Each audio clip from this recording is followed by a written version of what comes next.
It's Tuesday, November 5th, 2020. A miserable day in Southeast Michigan, but what do you expect when it's November in Southeast Michigan? But also, that means it's time for the knee-jerk Detroit Sports Talk with Big Al. I'm the Big Al of the equation.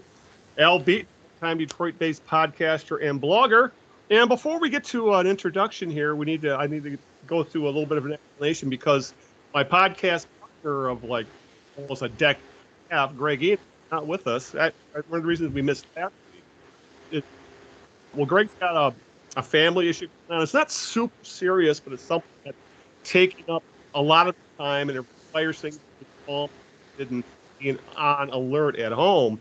So it's taking up a hiatus podcast.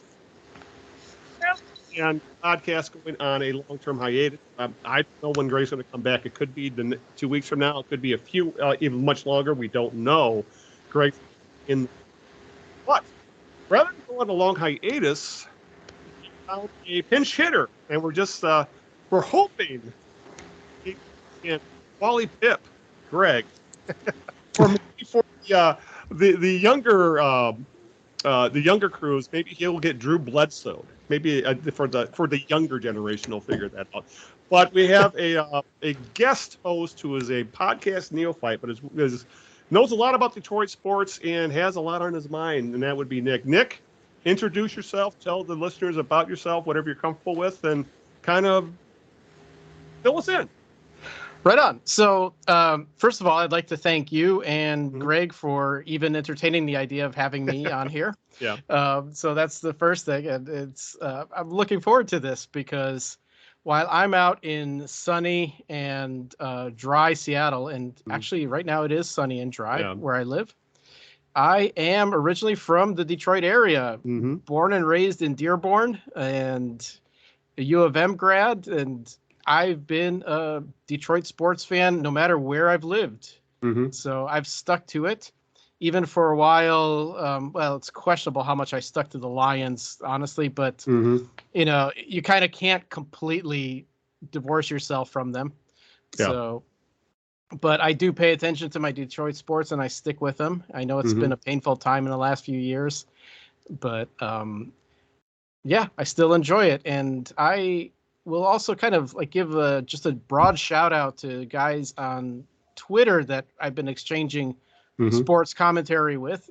They've been a great group of people, and I just kind of been doing that for the last few months. Greg was one of them, and that's how we encountered one another. And I also read his articles that he puts out once a week. Fabulous articles. If you don't read it, you should read them. You should. And yeah, I'm looking forward to chatting Detroit sports. A lot going on. Yes, there is. And that blog we were talking about, that is Greg's Out of Bounds blog. And I believe this week he talked about Imani Bates. And they're actually having a 5-star basketball player at his alma mater, the University of Eastern Michigan. So, or should I say Eastern Michigan University? What am I saying here? But with that, we're kind of getting rid of a lot of the things we usually do, which would be like Greg. The birthday game is all Greg's. That's his baby. So we're going to leave that for. We'll bring that back when Greg comes back. So. Honestly, I think what we're going to do then, we're just going to get right down to the nitty gritty. We're heading right into our show topics of the day. We're going to touch a lot on the Tigers because Greg and I haven't had much time really to talk about the Tigers because for quite a while there wasn't much news. And then again, now we haven't talked in a month. So we've had quite a bit of Tiger stuff to go through. And there was actually quite a bit of news this week when it came to roster moves, getting ready for the Rule 5 draft and some coaching maneuvering, things like that. We'll try and touch a little bit on the Lions. I think more big picture stuff than anything else because, with the playoff, there's people talking about playoffs. I want to go into my Jim Moore imitation, the way people are talking about this. And if we got time, maybe we'll touch a little bit on the tunnel gator, people calling it, what happened in the University of Michigan about 3 weeks ago at this point. But I thought it might be interesting to get a Michigan alma mater, get a Michigan fans opinion on what's going on with that, because I'm hearing people are all over the place when it comes to what happened between U of M and the MSU when it came to the essentially an assault in the Big House Tunnel. Maybe we'll touch on that before we wrap up the show. So with that, let's start talking Tigers, Nick. So the big news, I guess, was Scott Harris, the Lions, the Tigers. I guess you would call him an acting GM, but he is the Tigers' president of baseball operations. Who's essentially he's got the Dave Dombrowski role at this point. Right. He spoke to the media on several topics, and he was covered quite a bit. So maybe we kind of go through the bullet points real quick and give our opinions on what exactly he said and what's going on here. So I guess first off, he said he's going to hire a GM, but he's in no hurry. He expects to interview candidates over the next few weeks, months. This is one of those things, Nick, where I'm thinking, I see people throwing names out there. Like one person I saw out there was I forgot the GM from Houston who essentially got just let go recently. Yeah. Essentially was they win a World Series, and the owner of the Astros comes back with his GM and says, "I'm going to give you a 1-year contract." Like, really? But the thing is, I think when it comes to this position, I see fans. Oh, he's available. I think people need to temper their expectations, because this position I think would be a demotion for a lot of current general managers or previous general managers, because Harris is going to make all the big picture decisions at this point. So I'm just kind of wondering how he's going to delegate how he's going to delegate the authority and responsibility to the GM position. What exactly are they going to focus on the big league team only, or what? Plus, I know the Tigers already have a hierarchy in place as well. They already have some assistant GMs and things like that. So I'm just kind of curious what his plans are. But I guess when it gets down to it, I would temper my expectations when it comes to who they bring in for this job. This is Scott Harris's gig, pure and simple. And I would agree with you. I mean, he's the guy ultimately in charge, and he is. I think he's keeping a bunch of people in there, but he's also letting a lot of the old withering fruit fall off the tree, basically. And yes, like the David Chads of the world. Thank God they finally moved on from some of those guys. Yeah. And so I think he's trying to shape it in probably many ways. And is a GM relevant or not relevant? I don't know. I mean, when's the last time the Tigers had a GM and president split? Yeah. It was when Dombrowski fired Randy Smith. Yep. Yeah, you're right. And he just took over the job. Exactly. Yeah, he took over both. Al Avila, for whatever it's worth, had both jobs. Yep. And I don't think there's one good way to do it. I think since he's first 2 months into the role, he's putting a lot of pieces in place. Yeah. And so he's getting his coaching staff in place right now. I mean, he got a bunch of coaching hires that sound kind of interesting, maybe. Yeah. And, whether, does he need a GM? Does he not need a GM? I don't think it's going to. It doesn't sound like a huge priority, to be honest with you. I don't think so either. That's what he says he's in no hurry. It's I wouldn't be surprised. This is one of the last decisions he ends up making. Right. And I don't know much about how the structure was in like San Francisco, where he was before, where he was GM, but I forget what's the guy's name. But the president was calling him he's shots. looking for a guy who had his position in San Francisco. I think that's exactly, you nailed it right there. I think you're right about that. So, and what that person's function will be, I don't know. Maybe it's just the wheeling and dealing part of trading players, signing free agents, and that stuff in the end. Yeah. Have him concentrate on the big league team, and then let Harris do the big picture stuff, so to speak. Right. Yeah. And also he's got to get his feet wet and see what he's actually got, what he signed up for. You only get so much of a perspective being on another team, but now he's got to look up and down what's going on. And I don't know if he'll be successful, but he needs to make moves. He needs to shake that tree. Yeah. And he's doing it. So I'm kind of looking forward to seeing what happens. Yeah. And it's this team for a very long time, I think, really needed to bring someone in from outside the organization. So essentially this team has had the same people in charge, at least from the Dombrowski tree, so to speak, since 2003. So essentially almost 2 decades of Dombrowski or Dombrowski acolytes, or however you want to place them, have been running the organization. And unfortunately, we have found out that the people from his tree aren't as capable as Dave Dombrowski himself, as we've gotten to find out. So and I think maybe part of it is that they've been there so long, they've just gotten stagnant. Yeah, exactly. No new ideas, and they may have been great when they first came in, but they've gotten stale. And I was thinking about this. A sign of a good organization is when another team hires away your people. Yeah. And nobody was hired away Yeah. lately. Not at all. I mean, so, nobody was after David Chad to offer him a GM job. At least I don't think so. No. Or a lot of these other guys. So exactly. All right. One of the things I think I'm fascinated by is he admitted there are still ongoing discussions in regard to moving in the walls at Comerica Park. Decrease the outfield dimensions, so to speak. This is one of those things that has been championed for years by the likes of Lynn Henning on Twitter. This has always been his biggest pet peeve with Comerica. I mean, Comerica Park's a really nice stadium, but it was too big when they built it. And I think you could argue center field is probably 15 feet too deep, maybe even 20, because I think it's 420 right now. And most parks don't go much more than 400 feet anymore.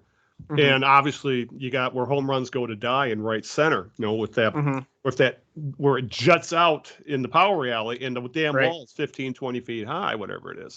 So I can understand that. I know, I'm sure you see this on Twitter, with Tigers Twitter or Detroit Sports Twitter, that you'll have the contingent that said, well, they just need to build their team around that. They need to get guys who can steal bases and play defense and get really good pitchers. And my always contention is that, well, one, baseball has changed. A lot when it comes to that. Baseball is essentially, I don't know if you're familiar with the term 3 true outcomes. Strikeouts, walks, and home runs. The 3 true outcomes. It only involve batters and pitchers. And essentially that's what baseball. If you hate it or not, like it or hate it, baseball has become a power game. And that's the kind of players that are coming up. I mean, sure, there's still going to be outliers of guys who can run, but I think this makes and for the most part, Comerica Park has always played. It hasn't really trended in either direction, where it's where it's favored offense or defense. I guess it's been neutral over the years, and it didn't really affect the Tigers all that much because, they had some damn good players who had power. Specifically Miguel Cabrera could hit a home run in his prime, could have hit a home run out of Yellowstone, let alone Comerica Park. But I can see now with the way baseball is changing, and the fact that if they bring the fences in, they could probably add more seats and charge more for them because they will be closer to the diamond. It'd be or however they want to set it up.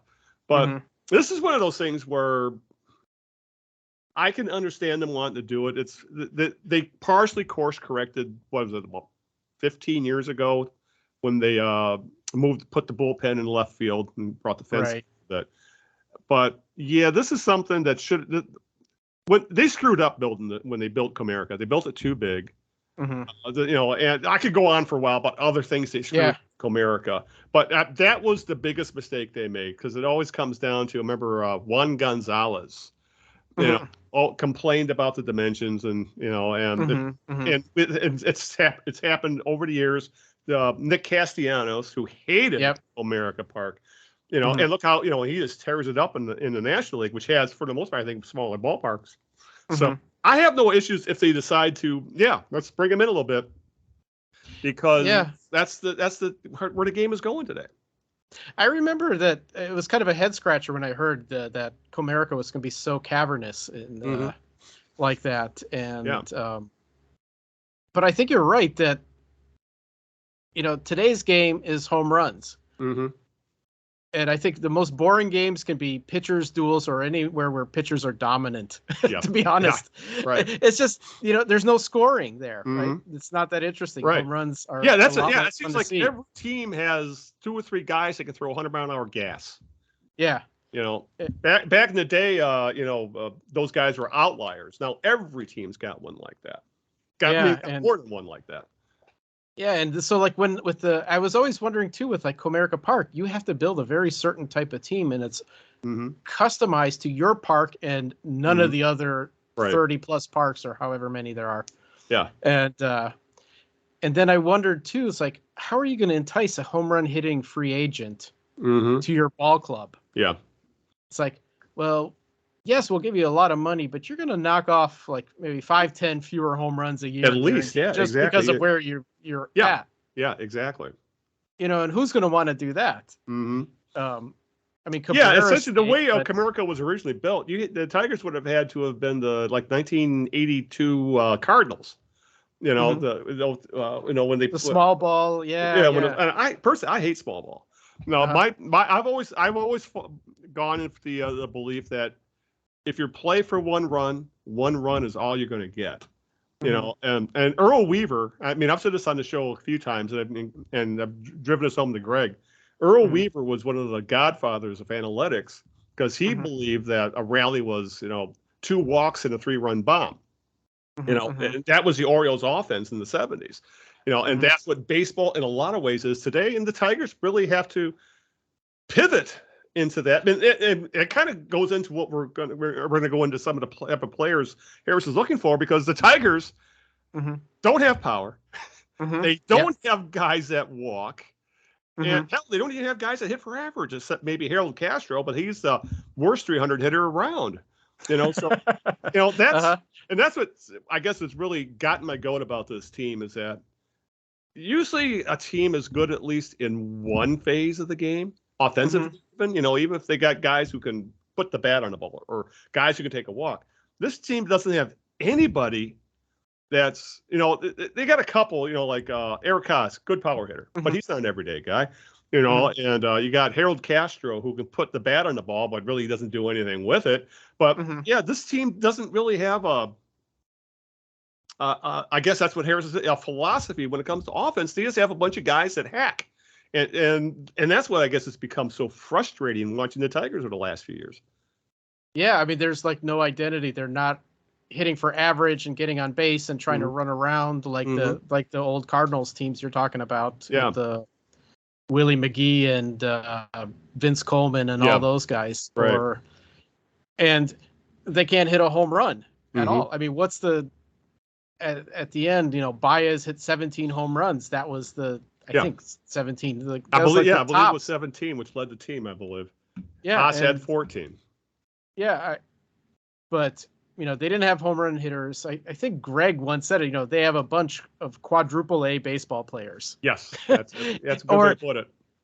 Or it's just like a bunch of really good utility guys that are starting all at once. And, but, they don't intimidate another team when they go up to bat. Right. So in one way or another. Yeah, exactly. And that kind of leads us into what Harris was talking about when, going in a little bit onto the roster per se, and that he claimed he had 3 roster priorities. This is on top of what he said when he was introduced, where he said he wanted guys who could master the strike zone, so to speak. That was one of his, he wanted guys who essentially high on base guys, very simple. It's Moneyball type stuff, essentially. But he said during the meetings about a week ago, he said that he wants to find a left-hand hitting infielder, a right-hand hitting outfielder, and he would like to have lots more pitching because, well, we've seen what happened with the Tigers. They had a lot of pitching, then it seems like at least half of it got not just hurt, but seriously hurt. So it's but I first thing without left-handed hitting infielder, is he talking about, does he need a first baseman? Do you think? I mean, that's one of the things he brought up. Well, we're still bullish on Torkelson. But are you, if you're talking about getting a left-handed hitted infielder, because the easiest way to get a left-handed hitted infielder is to find a first baseman. I didn't think about that because I was wondering why he was so specific about their handedness and their roles. And is he bullish on Torkelson? He's probably thinking of Torkelson as a prospect that has a hitting problem. Yeah. And quite honestly, it's not Torkelson's position to win or lose. Yeah. nobody owes him that position, and he's got to earn it. But he hit like what 150 or something. He was horrible. Yeah, he was one of the worst offensive players in baseball. I mean, he was better than Scope, which says something how bad Jonathan Scope was. But yeah, let's see. Let me bring up Torkelson ended up with a 604 OPS. I mean, that's hitting like Ray Euler, you know. Yeah. So, he managed to get over to the Mendoza line by the end of the year, but that ain't saying much. But that's the thing, it's a lot easier. I could really see them. If we need a left-handed bat, let's just find a guy who we can plug in at first base just in case. A CJ Cron type, like they tried a few years ago, but then he tore his knee up on the first week of the season. But Cron has gone on. He went to Denver and Colorado and just tore it up this past year. But those kind of players are easier to find than to say, let's try and find a left-hand hitting third baseman or second baseman, it's a lot more difficult. So I'm just curious if that's kind of like his way of trying to cover all his bases, so to speak, when it comes to the Torkelson. It's a situation at this point. I mean, the Tigers put all their money, all their eggs in the Torkelson bucket, and then it turned out there was a hole in the bottom of it, at least last year. So, I think that's the easiest way to get a left-handed hitting infield. But he might find someone else, but I still think that might be what he's talking about without actually outright saying it. I mean, what I think is other than maybe shortstop, I think he has a lot of positions to fill, and he could go in. They're all up in here. Almost any direction. You're right. Right. He may keep Scoop in for second and hope that last year's hitting was an anomaly, which I was kind of for him, I think he was probably historically bad at hitting last year. He was the year before he was good. What's that? The year before he was pretty good. Yeah, exactly. Which got him that 2-year contract, and then he comes out and he became I think the worst offensive player in baseball if you go by OPS plus. So he was that bad last year. Let me see if I can bring up his numbers. Scope was league average of OPS plus, I believe, is 100 or OPS. Not OPS. Okay. OPS plus is 100, and Scope was getting a baseball reference here. Oh, where are you hiding? Where am I? There we are. 62. Wow. Which means that he should have been probably playing double-A ball. Not even considered a quadruple A player at that point. But that's the thing when you're right about the infield. Do you keep Candelario? If you keep Scope, do you just make him a utility man because he can play third, he can play second, he can play first, even though he is a Gold Glove caliber second baseman. And so why we're talking about the roster stuff. Harris did say that he I don't know if he wants to say insisted, but he said Javi Baez will be the Tigers' opening day shortstop, and he believed his defensive issues were an anomaly because he was almost Steve Sachs-like with the yips way he was throwing last year, which is definitely a concern when you're paying a guy that kind of money to be your everyday shortstop. Yeah, and I'm wondering with last year his fielding was an anomaly, right? He was a Gold Glove winner himself, so there was definitely something off, and it's not say consistent with his track record. Right. The thing for me that was more frustrating about Baez was he would swing at anything, and so why would you throw anything in the strike zone at him? Yeah, I mean, why bother? The guy was willing to swing at anything, and but could it be fixed? Sometimes I wonder if, and we got onto this conversation on Twitter once, is this sort of this losing mentality just infects, and I don't mean affects, just infects your mind, and you just don't play like you would normally play. Yeah. And I'm just wondering if that was the case, with Scoop, with Baez. I mean, Cabrera, I don't know. Cabrera's older and he's got some serious health issues, and to slow him down. But it kind of just messes with those guys because it does seem like they were both off from what their track records are. Right. Candelaria, I don't know. It's hard to say. Is he any good? Is he not any good? Well, people say, he was, he had when you look at his numbers, he's had maybe a year and a half, maybe, of good ball play, and one of those years was the COVID year where So I think you can kind of throw that for everybody, but yeah, it's Jeimer Candelario, worth $7-8 million a year, if, whatever he would get in arbitration, especially when he's essentially put together probably 200 games of what you would call I guess you could call everyday Major League Baseball, of being an everyday, a guaranteed Major League regular, a guy you can plug in the lineup every day. He's essentially done it for 200 games, but he's been with the Tigers since 2016. So it's one of those things where I could see them bringing him back on the 1-year deal in arbitration, just because, as you said, they have so many other holes to fill. You're not going to be able to fill them all in one offseason. No. And if there's a bounce back candidate, I could see them saying, well, it could be Candelario, because he's only 28 years old. He's not on the bad side of 30 yet, unlike a guy like Scope. And so I could see them saying, maybe if we'll bring him back, and then we'll worry about some of the other positions instead.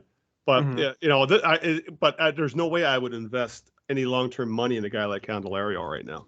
No way. No, I wouldn't either. And because you kind of know what you have there.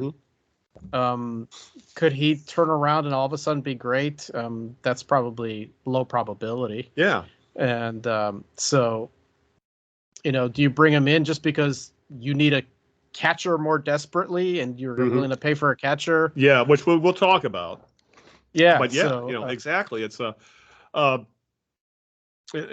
it's because there's other roster holes that he talked about. Specifically, one of the other ones that was brought up was not just a left-handed hitting infielder, but a right-hand hitting outfielder, which I found interesting. But yeah, I guess we say with the Tigers' entire, at least if they're starting outfield, way it would come in today, if their outfield as of today, it would be probably Riley Green in center.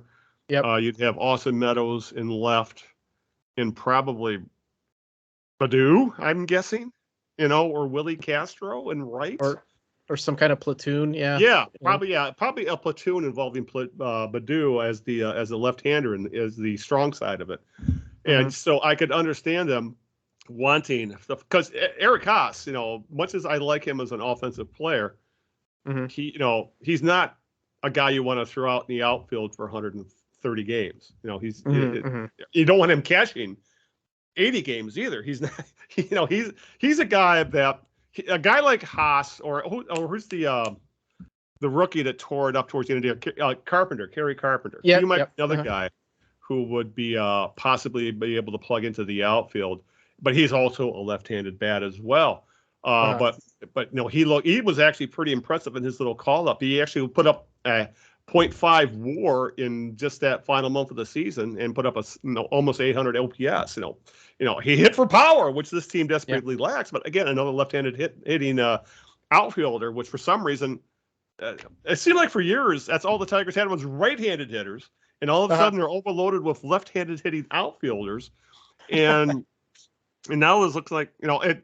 And I guess we also should bring up, while we're talking about the outfield, is that the Tigers finally started to cut bait on the guys we see. For the last several years, they would come up, come down, come up, come down, like in Victor Reyes and Daz Cameron. They finally cut bait on both those guys, and I believe I don't know if Reyes is. I believe Reyes was cut. The Tigers wanted to bring him back to Toledo. He just became a free agent. And I know Cameron ended up signing with Baltimore.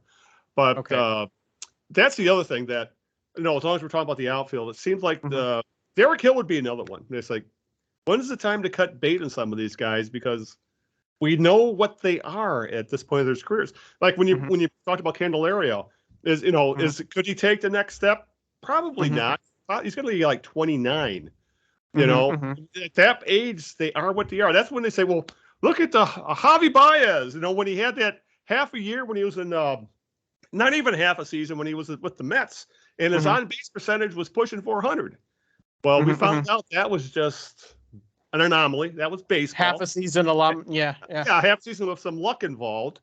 And he is what he is, a free swinger. And that, so that's why I'm finally glad that Harris has come in and at least started to clean house somewhat, because a lot of these guys who we were sold as prospects at the beginning of Alavila's tenure. Yep.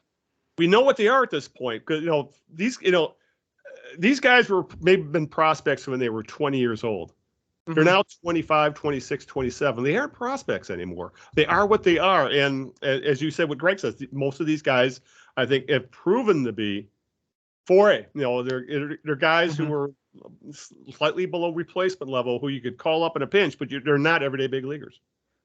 Yeah, and I think we're seeing them up and down because the Tigers have nobody else. Exactly. We saw them so much. Yeah. And I think it's Alavila maybe still hoping that one of these guys would all of a sudden find his groove. But they have to clean house. As you're saying this, I'm thinking, so Scott Harris has now got himself installed, and he's hiring, some new front office people and trying to organize that. And now he brought in hitting coaches. He brought in assistant pitching coaches. Yep. And I think now that he has that, now, other than maybe the obvious kind of releases or waivers, the guys are just, they're not going to try and pursue. Yeah. Next is to see what to do with any more of these guys, like the Hills and I don't know, maybe Cody Clemens. Cody Clemens isn't quite that young. And Cody Clemens. He's another one. I think he is what he is. I think he's probably a better pitcher than a second baseman at this point. I mean, I know. I should what was his ERA last year? I could bring it up right now. Let's see. He pitched quite a lot. He did. Yeah, exactly. So. Yeah, let's see here. He pitched 7 innings. Okay. He had OPS against of 863, so they hit him pretty hard. Yeah. But yeah, again, that's the kind of player that they aren't going to break out. Or a player of that ilk breaks out 1 out of 100 times, essentially. Yeah, and I mean, rookies and prospects are all crapshoots, and I would say 99% of them will flame out. To start a rebuild where you have an entire youth movement, then your manager ends up being a little league manager, to be honest. Yeah. You should not be at the major league level and your whole team being taught how to play the game. Yeah, it sure felt like that for the last few years, hasn't it? Oh, it's been especially horrible. The Gardenhire years, especially. Yeah, and I can't tell whether Gardenhire really is a good or bad manager, or whether he just had nothing to work with. Yeah. I think I remember, this is another sport, but I think Scotty Bowman never wanted to deal with rookies. Why? Because he knew he was interested in winning. Yeah. He needed guys that already knew what to do, and he just, gave them the game plan, and they knew what they were doing. Yeah. And that's a AAA thing. That's a AA thing. And I think I saw somewhere someone pointing out, your goal should not be that your AAA team wins a championship. Your goal of the AAA team is to get those guys ready for the majors. Right. Exactly. So. Yeah, and I don't think that's been done. Best prospects are a AA. They're not a AAA.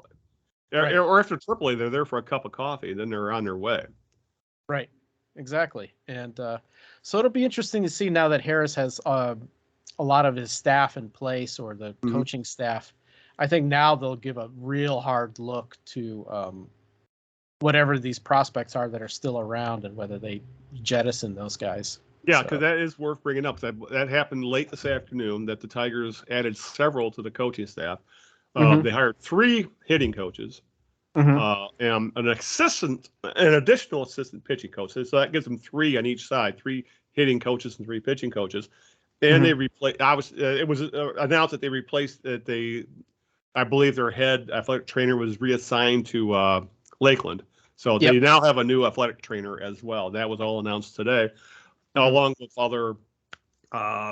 We might as well talk. I believe some of the roster moves that they made today. I can see if I can bring those up. Nothing of any real import, because they honestly just needed to make room. Essentially, the moves that he announced today, Nick, were for essentially procedural. So they wanted to protect certain players in the Rule 5 draft. And so five guys were released. Three pitchers: Miguel Diaz, Sean Gunther, and Kyle Funkhauser, and two position players: Michael Pepperisky and outfielder Brendan Davis.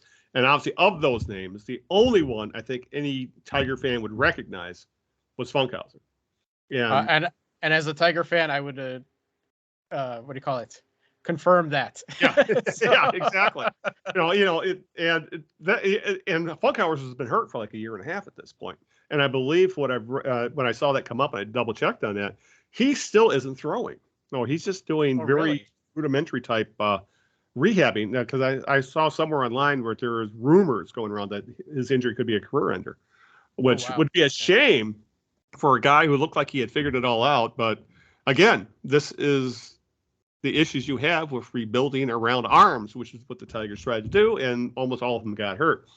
But, with that being said, though, there are some other guys. Yeah, which is another reason why Funkhauser was eligible to go to arbitration. And so they're like, well, you're hurt. We don't know what you're going to be like. It's time to wash hands of all this. But, when it comes to the non-tender guys who are going to go to arbitration, I can see the Tigers just washing their hands of all of them. It's they got what we talked about Candelario earlier, and we brought up there Harold Castro, and I'm like, Harold Castro could make $2.6 million in arbitration. Willie Castro could make $1.7 million, and then I got a couple of innings eater types. Tyler Alexander was a swing man, who could make 1.6, and Jose Cisnero who could make 2.2. So. Of all those guys brought up when it comes to arbitration eligible players, and I believe they have 2 or 3 more days to make a decision on them if they're going to move on, if they're going to release them or go to arbitration. I could easily see every one of these guys moving on from them like they was Reyes, because Reyes would have been arbitration eligible as well. So none of these guys are difference makers at all. None of these guys on a good team are playing every day. Some of these guys, they do have. They're big league. I could see like Candelario and the Castros. They're big league ball players, but especially the Castros. Those guys are 24th, 25th players on a good team. I mean, I've said, if you're playing Harold Castro nearly every damn day like the Tigers did this past year, you're not a good team. You mean you? No. Let me see if I can bring up Castro's numbers here. God, where are you, Castro? They hit him on baseball. Oh, there he is, Harold. He played in 120 games. 120. And for him, he had a good year because he had an on-base percentage of a whole 300, which is shocking. I believe because I looked up his career on-base percentage is it's right around 300. So.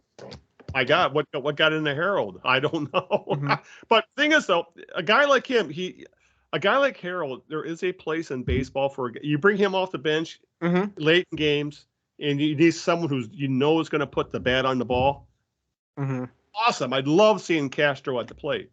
I don't want to see Harold Castro getting 500 at bats, where he does nothing but slap the ball around. When in today's game, you just can't do that. So I could easily see the Tigers moving on from like Harold Castro, because he's already 28 years old. He's going to be making more than he honestly is worth because of his service time. It's like, and we know what he is. So this is another guy where, the Tigers need to start looking for more upside guys, because we already know the upside of a guy like Castro. And I'm going to guess that Harris will take that approach. It's like, if it were the old guard still in there, they would be holding on to whoever their current best players are, which isn't very good to begin with. Exactly. And they'll hold on to them for dear life because, they've got no other choice, and they know they're not good at trading or signing free agents, so they're going to hold on to them and pay their money. But I think Harris is not afraid. I'm going to guess he's not going to be afraid to just let these guys go. It's like, okay, Harold Castro is a number 24, 25 player. He's good to put in there. He's reliable, but he's no serious starter on a contending team. Right. Exactly. So he's Don Kelly. Yes. Because he could play all over the field, and maybe give him 200 at bats, if that. In times where you need his specific skill set. But guys like the Castros, they get exposed when you play them too much. Like I could see them keeping Willie Castro just because his arm. I had no idea his arm was as good as it was till I started seeing him play in the outfield when he was playing when he was playing right field. That guy has a rifle. But again, the issue is, can he hit enough? Because it looks like at this point, the infield experiment with Willie Castro has failed. He's not going to be the shortstop of the future like he was being pushed like 3-4 years ago. If he's going to be a corner outfielder, he's got to hit more, and he's got to hit with more power. No, I think he's got the defensive tools at this point. But again, another guy who has never proven that he can get on base at a consistent clip and can hit for power. And that pretty much, you need that kind of player from any of the corner positions. And that's something the Tigers have badly lacked. Yeah. You were mentioning also like Carpenter, who came up and had power. Right. I didn't know anything about him when he came up. And it kind of ran out of gas by the time they actually called him up because they were so bad. And but yeah, well, he's a prospect that pretty much came out of nowhere. Yeah, and that's what I heard. And I think the one knock on him is he can't field a grapefruit. Exactly. Anywhere. Yeah. So he's a 25-year-old DH. Yep. It's like, and I made that comment. Actually, I'll say it like Lynn Henning was suggesting he would be a DH, and I just go, that's nuts. And I really meant to say, I wasn't talking about Lynn's suggestion. I was talking about the fact that they have a young 25-year-old player, and naturally the Tigers find somebody who can't play in anywhere on the field. No, they're saying, Cabrera's not blocking anybody. He is now. He is. Carpenter. Yeah. So, yeah, and Greg and I have talked about the elephant in the room when it comes to Cabrera. At least this is the last year, and you'll probably end up spending the majority of the season on the DL anyway if his health proves. If his track record proves that that's what's going to happen to him. But yeah, he is. It's starting to point where he is starting to block guys now. A couple other things about the Tigers. Riley Green, we really haven't talked that much about. He was essentially the if you want to call Torkelson and Green were like Tom and Jerry, they're supposed to go together, or maybe Whitaker and Trammell, so to speak. But obviously Green got delayed by that broken foot and didn't come up till halfway through the year. But I found this, in a lot of ways, I felt this was kind of sad. Riley Green was named Tiger of the Year, which when that was announced. And I'm like, really? I mean, look at the numbers. First off, the last rookie to be named Tiger of the Year was Mark Fidrich in 1976. Obviously, Mark Fidrich was, an all-star. Hell, he was Mark Fidrich was in 1976 was a. I mean, it was a 19-game winner or something like that. I mean, winner, had an ERA under 3, and essentially was a national pop star. He was a rock star essentially. But Green he slashed 253, hit a 253 average. He had an on-base percentage of 321, a 362 slugging. OPS of 682. Essentially, his OPS plus at 99 meant he was a league average ball player. League average was being 100 in 93 games. So the Tiger of the Year was essentially a league average ball player offensively. Obviously, the defense, he definitely showed flashes of being a plus defender, even though the way he dives out there terrifies me. That he's going to end up tearing up his shoulder or breaking collarbones and stuff like that, the way he dives and runs into walls. But it says volumes about the Tigers where they stand right now, where a guy who had an okay rookie year but was nothing spectacular offensively is your Tiger of the Year. I mean, that's just sad.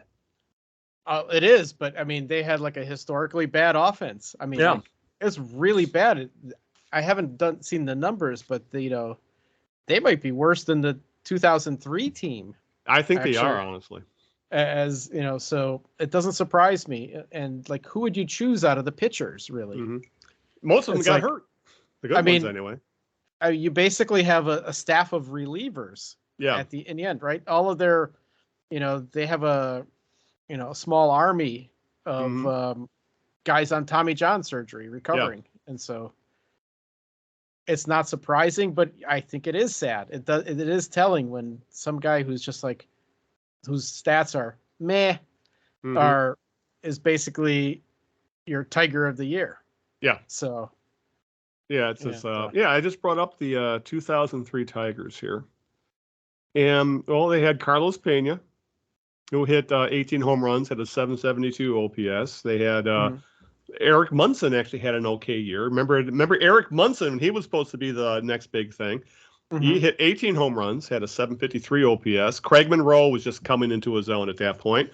And Bobby Higginson was still an okay ball player at that point. And Dimitri Young, the meat hook, was actually a very, very good offensive player. Yeah, it's without question the 2003 Tigers were a better offensive team. Just with those couple players alone, that says volumes, because that team was awful to watch. But but going back to Green, it's like, who else would you have given it to? I guess is what it comes down to. You're right, because all the starting pitchers got hurt, and no one else really did anything offensively, or at least not over a full season. I mean, it's absolutely. I mean, who would you give it to? Eric Haas probably. Possibly. And he only paid. He's essentially a part-time player. Yeah. That's Haas's. It's like, oh my God, when you think about it, that's but it kind of just drove home just how because the other guys who achieved got votes for Tiger of the Year, Skubal, who you brought up.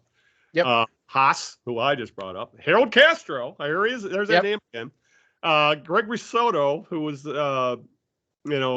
essentially a young Jose Valverde or Todd Jones, essentially. And he got a couple of votes. Miguel Cabrera, I guess they got the sympathy vote, got a couple. And Javi Baez got one, probably because he had an okay second half. But my God, that's a murderer's row of suck. But that's a good way of putting it. I mean, like, Cabrera started off actually fairly well, and then just died. Yeah, and thank goodness that he didn't drag out the 3,000 hits. Thank God that didn't happen. Oh yeah. And who's the other one? Soto's a head scratcher. I don't know, honestly. 11 losses from your closer. That's actually shocking. I mean, for a guy who's a one-inning guy and he has 11 losses. I mean, he should usually get them. If you saw 11 losses, you think he'd be like a John Hiller type who would come in and give you 3 innings at a time or something. No, but he'd give you 1 inning, and I mean, he closed out the games for sure. Yeah. He had a great which really shows what a ridiculous stat saves are. That he was like, I think he only blew like 2 or 3 saves all year, but if you put him in a situation where he wasn't starting the inning with empty bases. It was a flip of the coin if he was going to get you through it or not. And you can't have that from your closer. You can't bring him in extra innings or in high leverage situations and not know what the hell you're going to get out of him. Because I guess from what they would say, he lost his slider, and that really screwed him up because he had the 100-mile-an-hour heat, but that's it. Yeah, and I mean, when I heard his name, like he would be called up, I'm like, okay, this is over. Yeah. It's like, just like brace yourself. And, it's too bad. Again, I'm going to go back to like, is it something in the coaching that's not happening there? Although Federer, or is it Federer? Federer is Chris Federer's the pitching coach. Federer. Yeah. I mean, in some ways he worked miracles to have them do as well as they did. Yeah. Really. So, but something got into Soto's head. Is my guess. And that he's a 2-time All-Star. It's just why? What? No, it's like saying some of the Tigers' previous All-Stars were especially in that early 2000s. It's because they got to be on the team. You got to have somebody. So, but it's that's a whole podcast itself. Bingo, exactly. All right. There is one other rumor that's going around is that the Tigers, you mentioned earlier that the Tigers have a big hole at catcher. And free agency rumors are swirling that the Tigers are showing interest in the Cubs' Wilson Contreras. Obviously, Trevor Barnhart, who we were, was honestly, I think everybody thought was going to be a decent signing last year. It was around this time last year when the Tigers signed Barnhart, a Gold Glove catcher who had okay pop. You know, it probably had 15 home run pop. You know, probably, and you would think it would give you, hit 250 and get on base at 300 clip. He did none of that as a Tiger. You know, he was signed for 1 year and did absolutely nothing as a Tiger. He did not hit a lick, and his defense either was overrated to begin with, or he just started his decline as a player, because he did nothing as the Tigers' essentially primary catcher. Haas isn't a starting catcher, but he will play back there some, and he's got good offense for a catcher. I mean, I looked it up. He had 2.1 WAR last year. That's pretty damn good for a part-time player. But he's a bench platoon guy. Put him in the outfield. Put him in like left. Put him at catcher. Put him at DH. You can't play him everywhere. Oh, another guy. If you put him at DH against specific pitching, he probably he'd be like Champ Summers. Guy who just raked against left-handed pitching. And then you got Jake Rogers, who is, I guess, the last chance that the Tigers get anything out of the Justin Verlander trade of the Astros, because obviously Cameron's gone. And Franklin Perez, I think, has been wished off into the cornfield because he has never been healthy. So I believe he's still in the system, but he's still hurt, and I don't know what's going on with Perez at this point. Was he one of the guys that had Tommy John? That was one of the. He had so many different things happen to him. I couldn't even tell. I couldn't even tell you all the injuries he had at this point. But Rogers had Tommy John, so there you go. The catcher had Tommy John surgery. He's missed about a year and a half. Well, I'm talking about Rogers. Yeah. Right. Okay. And he is a pure question mark at this point, and we don't know if he can. We don't know how his arm's going to be coming off of Tommy John. It's kind of an important thing for catcher, and obviously his bat is a pure question mark. So it makes sense that the Tigers would have interest in the best hitting catcher on the market. Contreras had a 815 OPS, gets on base at a 349 clip. His OPS plus is 128. He's a very, very good offensive player. Guy with 20 home run, 80 RBI type pop. But he won't come cheap. There are reports that it will take at least a 5-year, $100 million deal to sign him. And he's, I believe, 30 years old. And a lot of catchers don't age well, as historically. I mean, I'd like the idea of Contreras. I could understand that you're going to have to overpay to get him. That's a lot of money for a 30-year-old catcher, though. Just because, you might get 2 or 3 years of above average offense, and then those last couple years might get scary. Yeah, so I was thinking about this. I mean, the Tigers took a risk on an older catcher almost 20 years ago, and it worked out very well for him. Yep. Even though he did tail off offensively right at the last year or so of that deal. But I remember I think it was like 2005, you couldn't get him out. Yeah. And if you think about it, so the Tigers are going to bring in probably a whole host of new pitchers, whole new pitching staff. And if I got to look, I'm not as familiar with the National League guys, but if he's worth it as, is he like a Gold Glover? Contreras, he's considered like a league average at best catcher. Okay. But if he can handle his pitching staff, you need somebody to handle a bunch of young guys, and God knows who they're going to have as a pitching staff. Right. And if he can hit, well, let's face it, the Tigers need hitting. Yeah. Yeah. Like our nervous laughs. Oh, they need hitting. Like, oh my God, yes, they do. Yeah, and they'll get it any way they can. I'm going to take Greg's label. If little I, meaning Chris Ilitch, if he signs off on it, though, that's the thing. That's a big chunk of money. I guess the thing to remember, though, is people say, well, what about the other big contracts? Well, Cabrera is going to go off after this year. That's $32 million. Well, actually, they're going to end up paying him $40 million because there's a buyout after that. But his is huge, right? Yeah, right. But if Baez has a good year, he's going to opt out. And if Rodriguez has a good year, he's going to opt out. You know, and that's like another 45 or 50 million right there off your payroll. But then again, that also all of a sudden there's more holes to fill. So that's, but that's the thing. Well, if people are talking about what about the money? Well, the Tigers' payroll is below average right now, and and stuff's going to fall off of it. So the money, I'm never upset about. I'm more worried about term than total amount. You know, I would be great. Pay Contreras $35 million a year, but make it a 3-year deal. You know, something like that, rather than pay him 20 million for 5. I mean, I would. Those are the kind of deals I think would make a lot more sense for a lot more teams. Overpay for a short-term deal, and then you're not tied into a Cabrera, type thing where you're stuck with some very ugly baseball at the end of those deals. Yeah, and it is. Yeah, I think you're right that he's going to tail off, just because. What is it? Their best players' best years are usually between ages of 28 and 32, 33. Yeah, and it drops off. And so if he's 30 now, you can expect him to tail off in those last couple of years. And I agree with you on that. And, because catchers and middle infielders never seem to age very well. I mean, no, we're seeing it with Scope. He's 30 years old and just had his worst offensive career. Baez is 29. He's still supposedly in that area where he should still be in his prime, but I get leery of sudden decline. We aren't in a steroid era anymore, which we'll touch on in a second. But where guys tended to.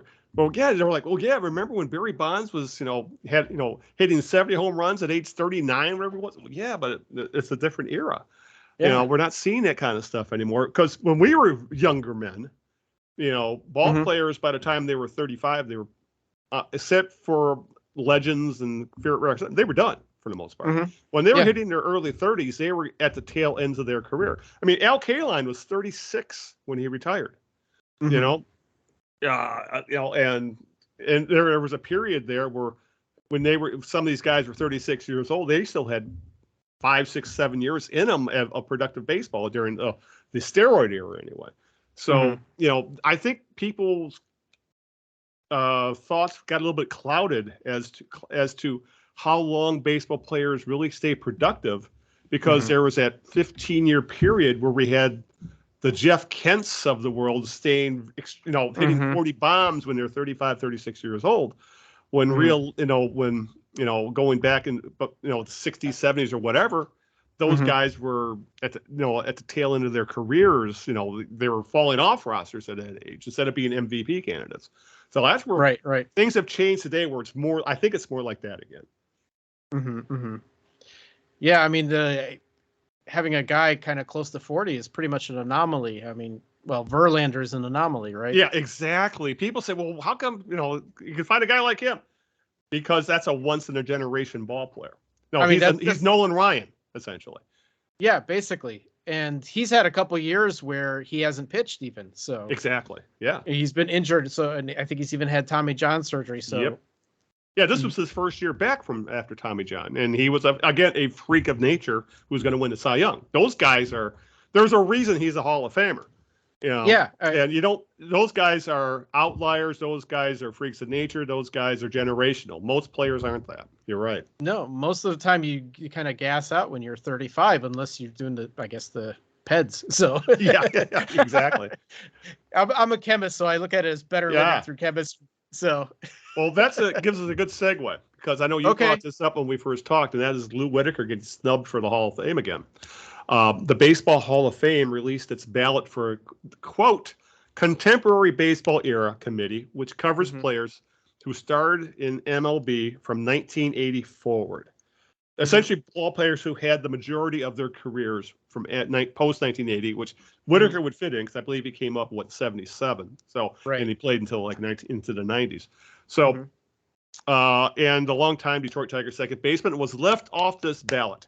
And this is why when we were talking about PEDs, and we're just kind of hits here, because on this ballot are 6 players: Albert Bell, Barry Bonds, Roger Clemens, Don Mattingly, the crime dog Fred McGriff, Dale Murphy, Rafael Palmeiro, and Curt Schilling. So you have three guys who were in the middle of the steroid era mess, whose careers are literally intertwined with steroids, and Bonds, Clemens, and Palmeiro. You have Curt Schilling, who was an absolutely miserable human being, for a great pitcher, but it's kind of guy who, if you go into the politics part of it, it's not good. Albert Bell was a psycho, even though he was an elite offensive player. But again, Albert Bell didn't play very long either. I bet you he was done as a good player by his mid-30s.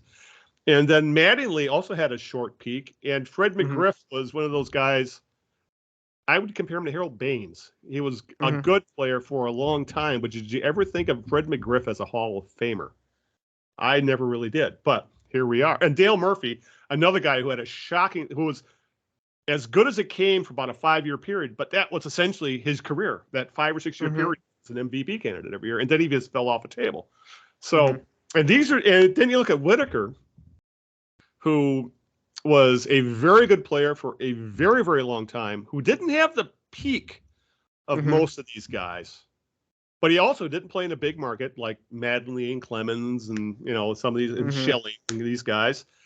And he didn't get many MVP votes like Murphy did or Mattingly did, but he was essentially a 4-war player for like almost 20 years. And when you add that stuff up, all of a sudden you look at his cumulative stats and say, oh my God, that's a Hall of Fame player. Yet they left him off the ballot again. And it's, I don't like at this point, the Hall of Fame is what it is. And I don't lose sleep over this stuff the way it was when I was younger, and I would get all upset over Tigers being ignored. Yep. But this is egregious. It really is. Well, to not even be in the conversation, to not even be considered. Yeah, he should be at least on the list. You're right. Yeah, exactly. And so I have a few things to say about this. Number one, a little bit of a Tiger bias. I'd like to see Lou at least be considered. Yep. If you put his numbers up against even current Hall of Famers, he compares favorably. Yeah, look at Ryan Sandberg's numbers, and they're the same. Or what's the other one? The played with the Reds, Barry. Larkin. Barry Larkin. They're the same player essentially, and Larkin's basically in the Hall of Fame. Yeah. Right, and I think the thing with Sandberg is, number one, he played in Chicago. Big market. I think he won MVP he won an award. MVP, right? And he might have won a couple other things too, but right. But let's take a look at Whitaker. He has multiple Gold Gloves. He has Silver Slugger awards. Yep. He was a Rookie of the Year. Yep, multiple-time All-Star. Exactly. He was so good that the Detroit Tigers did not have to consider another second baseman for 20 years. Other than, let's forget all about the Chris Pitaro thing. That right, makes sense.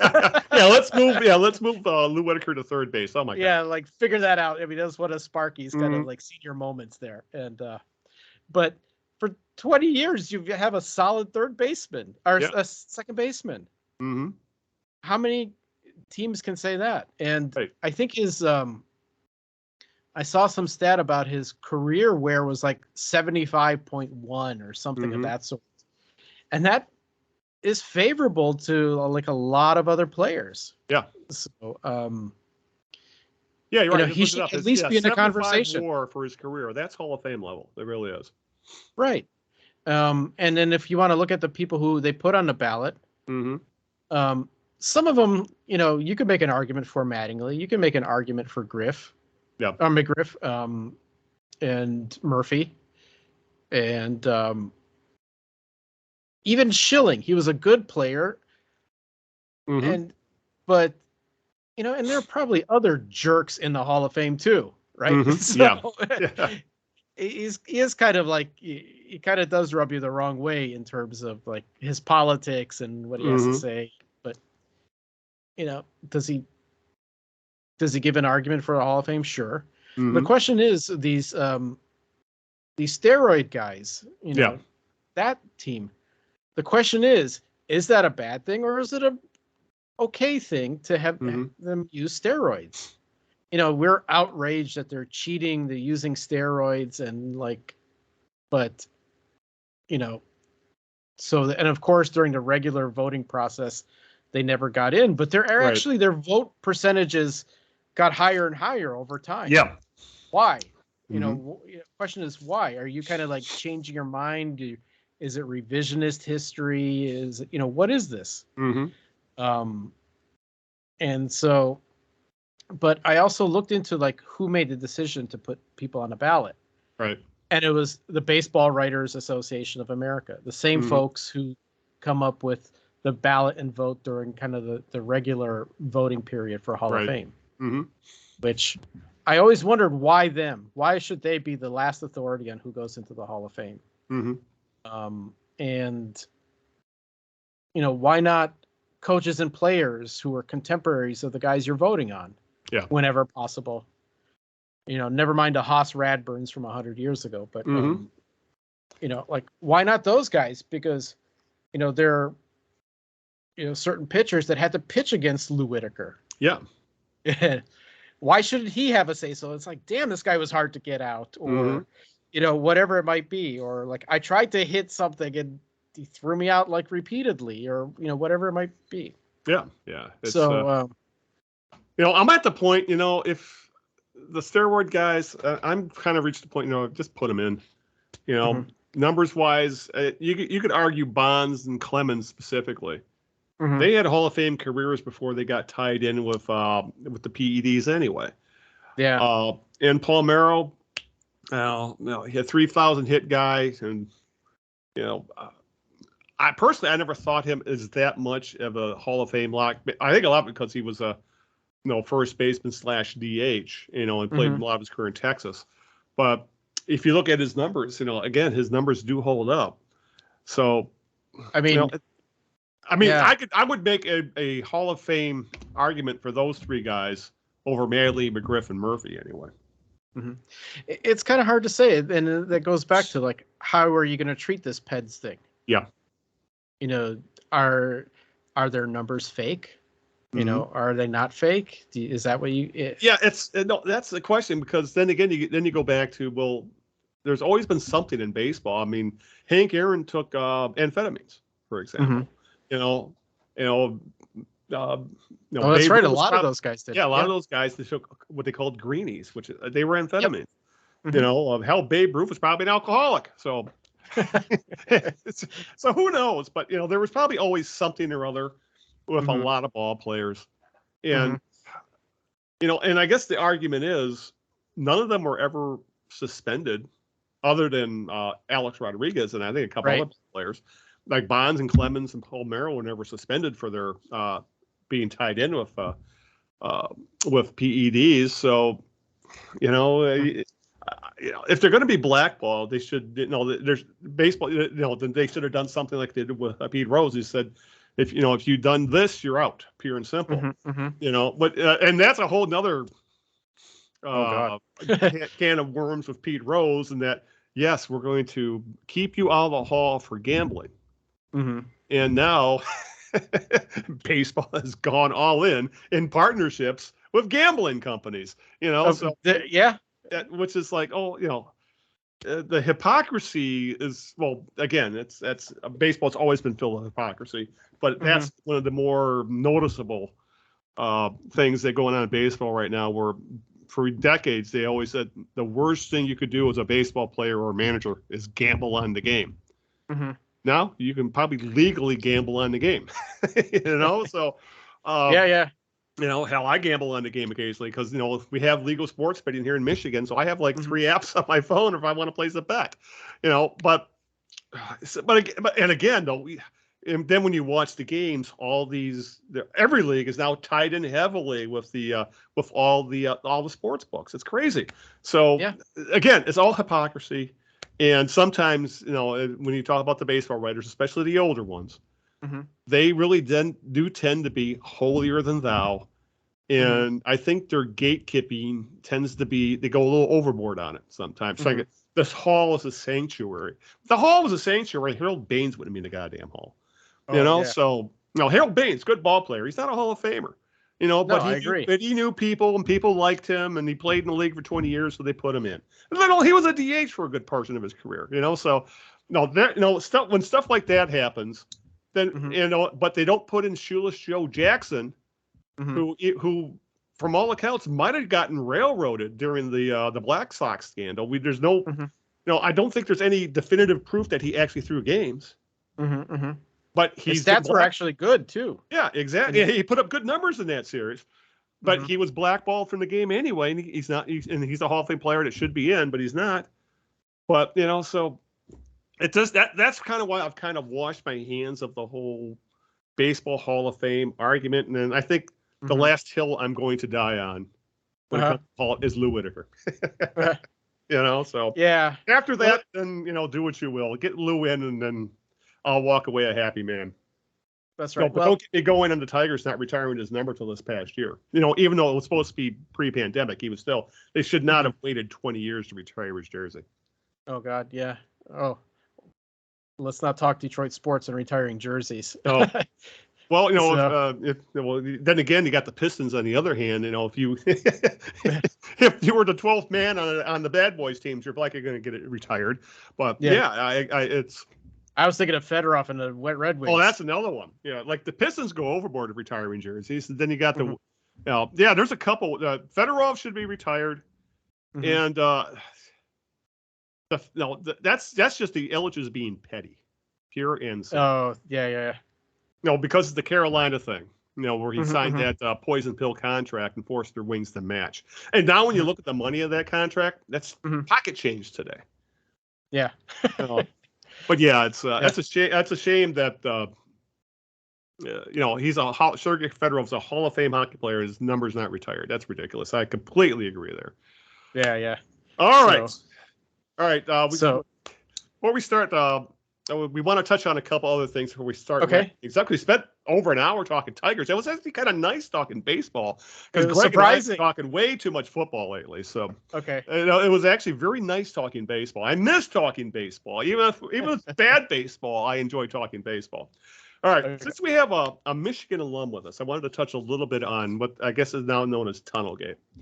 Greg and I didn't have a chance to talk about this because it happened right before we had to go on his hiatus. Right afterwards, we haven't had a chance to talk about it. Now, we don't talk a lot of college sports, but this is something I'm sure we would have touched on. And you being a Michigan fan, Michigan grad, I'm sure this is something close to you. At least you probably have an opinion on it. And 8 MSU players, for those of you who aren't aware, if you live under a rock, 8 MSU players were suspended indefinitely for their roles in the alleged Big House Tunnel assault of two Michigan Wolverines players after MSU lost to U of M on October 29th. And when we're talking assault, we're talking using their helmets as a weapon. We're talking, I believe there was video of like 6 or 8 guys on 6, 8 MSU players beating up on one Michigan player. They had a starting linebacker literally swinging his helmet, caught on video. And so the 8 players were they are still under suspension. But the University of Michigan has done their. I guess they let the police department, the Washtenaw County, Ann Arbor Police, Washtenaw County Sheriff or something like that. Were involved, and they announced that the investigation is over and has been sent to the Washtenaw County's prosecutor office for review with the potential of criminal charges being filed. And now that calmer heads have prevailed somewhat, because I remember the rhetoric was so heated after that game. You had Michigan fans saying, "Oh, throw these guys in jail and throw away the key," and you had Michigan State people saying, "Well, they had it coming because they said something." I think both were a little over the top with their with how they saw this thing. But one, it's obvious that at least at the video from the video, it was assault. I mean, you could call it. I mean, it's one thing if it happens on the field. Because we've seen guys swing helmets on the field before. And obviously they get suspended for games, but it never led to criminal charges. But this is different because it was off the field. And it's, once you're off the field, the rules change. And now not just you're at the essentially you have to follow the rules of society. And society says you don't use a hard plastic helmet and try to kill the other guy with it after a game. So the Big Ten conference said, we're watching this and we're not going to do anything until we hear more about what the prosecutor's going to do. Okay, so that's where we stand right now. It's at the prosecutor's office. We'll see if criminal charges are going to be filed. As a Michigan fan, as a Michigan alum, who is this, I'm sure, has been to plenty of Big House games. What do you think is going to happen? What kind of punishment do you think is going to get doled out, or what do you think would be appropriate? So I remember seeing that video when it first came out, and I saw it on social media, so I didn't really want to jump to conclusions because you can never tell what the full context is, how it started, or let me just put it that way. Yeah. And so I was just kind of waiting for all the facts to unfold. And so honestly, I think overall, maybe Jim Harbaugh could have shut up just a little more and not get a little too harsh. But I think both coaches, both ADs, both universities were treating this with cooperation and with seriousness. And I think the investigation included both UM and MSU police departments together working on this, which is what they should. Should they be locked up and throw away the key? Well, it's going through the legal channels. It's gotten. I have a feeling they'll be treated like any first-time offender. Yes, and which is what they should be. I don't know the details of or something. At least, if not something else. Did the Michigan players provoke it? I mean, seriously, how much trash talking has already gone on that these guys are immune to? Right. What amount of trash talk could kind of lead to that? My guess is what happened is MSU lost. They were pissed. Yeah. I don't know what was said, but something's maybe set them off. And they were probably mad about it, which all of that makes sense. But then you kind of cross the line when what is it? One guy's got a concussion and a broken nose or something exactly. like that. That's insane. I mean, that's totally insane. And I don't care if it were, I would say the same thing if it was the Michigan players doing it to one of the Spartan players. Right. Yeah. It was interesting. There was a series of tweets that came out by John Bacon afterwards talking about this whole rivalry. He says, a lot of the fans are very, it's kind of a friendly rivalry. They're not going to really kind of be mean and vicious to one another. He says a lot of times the players are far more intense about this. So in a sense, it doesn't surprise me that something happened. But I think it was overboard. It is a legal thing. I think cooler heads are actually going through this, and there's going to be consequences for the MSU players. Yeah, and one, you do have to give Mel Tucker, Michigan State's head coach, a lot of credit for immediately suspending everybody involved. I mean, knowing Mark D'Antonio, some of the stuff he pulled back in the day, I would wonder if he would have done it. Just for some of the sketchier players he allowed to stay on the field at Michigan State. So you got to give Mel Tucker a lot of credit for that. He acted swiftly. I mean, it was like the very next day. By the next day, these guys were off the team. Well, not off. Well, it's suspended indefinitely. Suspended. Exactly. Yeah, they were suspended. They're not off the team or anything. But yeah, I could see ultimately, assault charges of some sort being filed and ultimately being pled down to a misdemeanor or some sort of. They're not going to get jail time. I'll just put it that way. I don't think they're going to get jail time. If charges are filed, it's going to ultimately be something where the players will end up on some sort of probation, or it'll get community service or something. And it'll, it's not going. They're not going to. I don't think they're going to end up as felons. I guess I'll put it that way. It'll end up as like any first-time offender who does something extremely stupid in the heat of the moment. It might get pled down to a misdemeanor or something like that, to where, and maybe, I could honestly understand if these guys, they're off the team till next year or something like that. At Michigan State. But yeah, you're right. The rhetoric I think, has gotten a little bit out of control between the two schools. I think I saw it best where Michigan and Ohio State hate each other, but they respect each other. Michigan and Ohio State, Michigan and Michigan State hate each other, and they don't respect each other. And and sometimes that really comes across in the rhetoric of the coaches specifically, especially during the D'Antonio era, where I think that guy was just fueled by disrespect. And because literally this all goes back to Mike Hart's little brother comment. And that's what, almost 2 decades ago at this point. No, well, 15 years ago or something like that. And when he called Michigan State little brother, and D'Antonio took that personally, and then they were off to the races. And it's I guess the only issue I have with this, though, is essentially there was a significant portion of not just Michigan State fans, but Michigan State media who essentially were saying, well, they probably brought it up. They were probably doing something they shouldn't have, and they brought it upon them. Essentially saying, it was the equivalent of telling a woman that you got assaulted because you were dressed provocatively. That's the kind of excuse they were making for Michigan State players. Like here at local Detroit Sports Talk Radio, there's there's a handful of Spartan graduates on radio here, and that was and they actually threw that argument out. Well, the Michigan players must have said something so egregious that's why they got attacked. And they're like, wait a second, unless they actually came at them and swung first, there was absolutely no justification for what they did. But a significant portion of the Spartan fan base media essentially played that card, and that's a bad look, if you ask me. And it's ridiculous. Like someone's asking to get their nose broken. Like, really?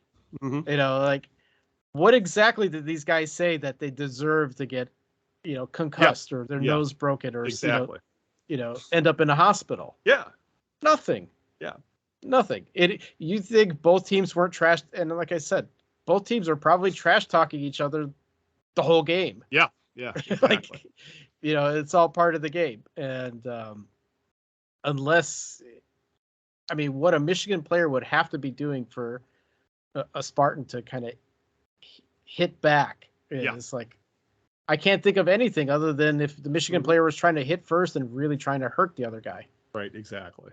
So it's, and at this point, I have a feeling the Big Ten will ultimately just say, we'll let the criminal justice system do its thing, and then we'll allow Michigan State to dole out the punishment. And I think that'll be it, to be honest with you.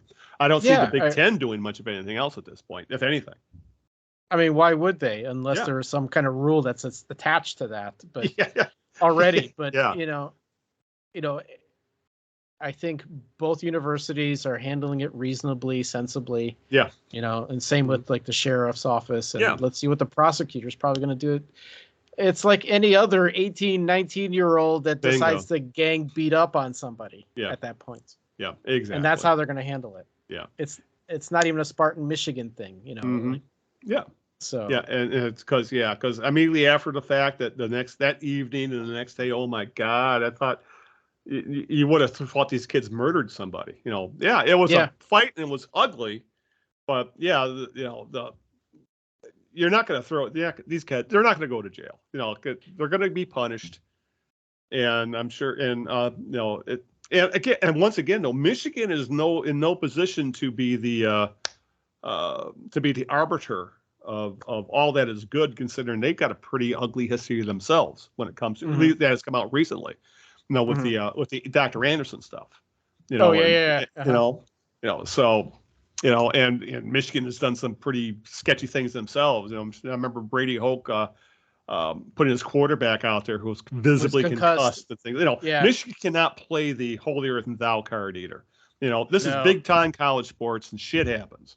And when there's money and TV at stake, and emotions get high, sometimes shit's going to happen, and that's what happened here. And you're right. I think everybody has handled this very, very well. And I just hope it continues that way. But I would just add this when it comes to the rivalry.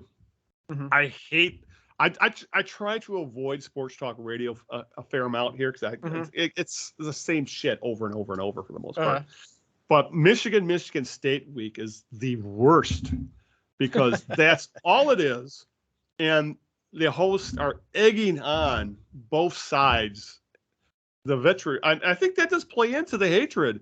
Is that the media, specifically sports talk radio, plays into this us against them.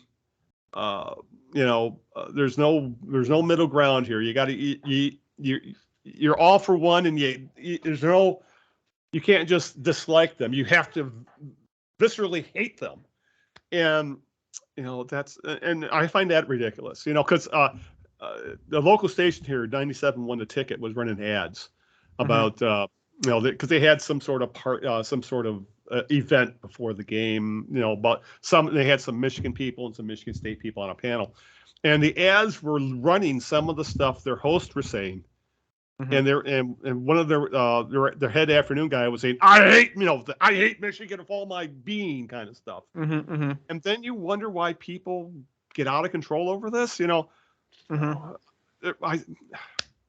I see enough of this in my everyday life. I don't want it in my sports. I see it in politics. I see it in other things. Hell, I see it when people talk about Android and iOS. I've had enough of this. Everybody's got to hate the other thing, and I think the Michigan State rivalry has hit that point where, they got to bring it back a little bit. Bring it back up. Michigan, Ohio State. They hate each other, but there's a respect there. And I think that's what's missing between the Wolverines and the Spartans. Yeah, well, I think overall the record between Michigan and MSU is a little more lopsided in Michigan's favor. Yeah, it is. And whereas even though the last 10 years have been different, but yeah, overall, yeah.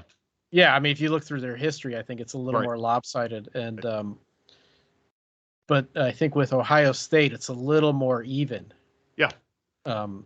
Even though, again, the last 20 years, Michigan is barely able to beat them. So, and I think that's where the respect comes from. Right. And, but I kind of agree with you because I'll pay attention to politics and I'll see that, you're either for Republican or Democrat. Well, that's two groups of politicians and I don't trust either one. Yeah. So, but, unfortunately, I think hatred sells and brings in viewers and listeners, brings in an audience, and somehow it's kind of there's an addictive quality to it, and it's sad too. Yeah. I don't mind taunting an MSU fan during the game, just some kind of benign trash talk. Right. But after the game is over, it's over. Yeah, exactly. It's done. Whatever. We'll do it again next year. It was fun, and I think probably average people probably have both MSU and U of M grads in their families or students. And so, you kind of keep it good natured, but I kind of fueling something like that and making it ugly, I think is really wrong. Yeah. So I don't get this Detroit sports talk out here, so I can't. You're not missing much. I'll give you that. Yeah. So. But yeah, it's, what was I going to say? It's like one of the things I've learned as I've grown older is I try not to. I don't get as emotionally involved with the teams I root for like I did when I was younger, and I don't let stuff that happens on that has literally nothing to do with my life at all. If Michigan or the Lions or the Tigers win or lose, especially lose, even or the Lions, if what happens on the field, I'm not going to allow it to ruin my day. I'm not going to, because I remember when I was younger, if a team I rooted for lost, I'd be so upset. Or I mean, the Lions made me cry when I was 9 years old, and the 5-0 game, 1970. That was the first year I was a fan of them. And that game literally made me cry. That was the first time sports had really crushed my soul. And I had friends, going through our 20s and 30s. If I remember, if the Tigers lost a playoff game, they'd have to take a walk and cool off. And I think I realized I kind of passed that. I'm not going to let stuff ruin my day. was the trouble with the snap game. Now, I'm sure you know which one I'm talking about. The Michigan State game where Michigan get off the punt. And then he fumbles the punt. State recovers and runs it back for a touchdown to end the game. And I'm a big Michigan fan. You're a grad. You're a big Michigan fan. And I was pissed for about 5 minutes. And then, okay, I'm going to go make dinner. It was. And then looking back, it was a fun game. It was a great game. It didn't end the way I wanted it to end. But I'm not going to ruin the rest of my evening because a punter fumbled a snap. And the team I rooted for lost. And especially when you go online and you see people absolutely have lost their freaking minds over some of this stuff. And, it's, and some of them are not young kids either. They're older people who still have not grasped the fact that you cannot let sports become so, or anything, you can't get that emotionally involved in sports to the point where it starts ruining your day, affecting relationships, making you drink or whatever. And I think a lot of it is because the older I've gotten, the more I've kind of get to see how the sausage is made, so to speak. And these are all flawed people playing in essentially a big business. Giant billion-dollar industry, the sports, the sports industrial complex. Yep. And in the end, we're all just dollar signs to all these leagues and conferences and teams. And if you think of it that way, it's like, you just remember that, in the end, none of this makes a difference. I love it. I love sports. I played sports most of my life. I followed sports my entire life, but I no longer let it completely overwhelm who I don't let it. What's the word? I don't let sports or the teams I root for signify who I am. I guess the best way to put it. I am Al. I am not a Lions Tigers fan, so to speak, if you know what I'm saying. I don't base life around those people who paint their faces and wear all these fancy get-ups at professional events. They terrify me. They do. I don't want to sit next. I would be terrified sitting in the black hole of the Raiders games or something, or sitting in the dog pound in Cleveland. Those people scare me because it feels like their entire self-worth is wrapped up in that team, and that is not healthy. Yeah, and and people can really get consumed by that. I remember one time I was talking to some younger guy. He was like saying his early to mid 20s out here, and this was like maybe 10 years ago, and it was during football season, and the Seahawks were to play somebody. It was just a regular season game, and he's like, "Oh, this is the most important game of the year." It must have been some, I can't remember exactly, but it must have been some kind of matchup from the previous playoffs or something. And when the teams meet again and they hype it up like it's a rematch. Like, well, no, it's not. They're not in the playoffs right now. It's a regular season game. Right. And he got all emotional. I'm like, what's the big deal? Yeah. It's like, and he just looked at me like I was insane. I was like, what do you mean? It's the most important game. This game is important. Like, it's a game. If it's on, if my team is playing, I'm going to watch it. I want to watch them. Right. But I've seen Michigan lose some real frustrating games. Oh God. For instance. Oh yeah. Do you remember University of Colorado and Michigan and the bomb by Cordell Stewart? And I remember that because I was actually in Florida at the time. I was at a softball tournament. I was playing ball, and I found out what happened in that game at a Taco Bell. No, because we were all, when we were in there after our tournament game, and the guy, and I think they had something. There was a way. I think they had it on a TV or something in the back or something like that. And the guy at the counter could tell we all had like Tigers caps, so you could tell we were from Michigan. Yeah. And he goes, "Well, how about that Michigan game?" And we're like, "What happened?" You don't know. And that is, you're right. That's one of the heartbreaking Michigan plays that I didn't watch on television or wasn't there in person. But yeah, if there's that is games like that is the Michigan Wolverines in a nutshell. They're that a game they shouldn't have lost, and then they lose on the absolute freakiest of freak plays.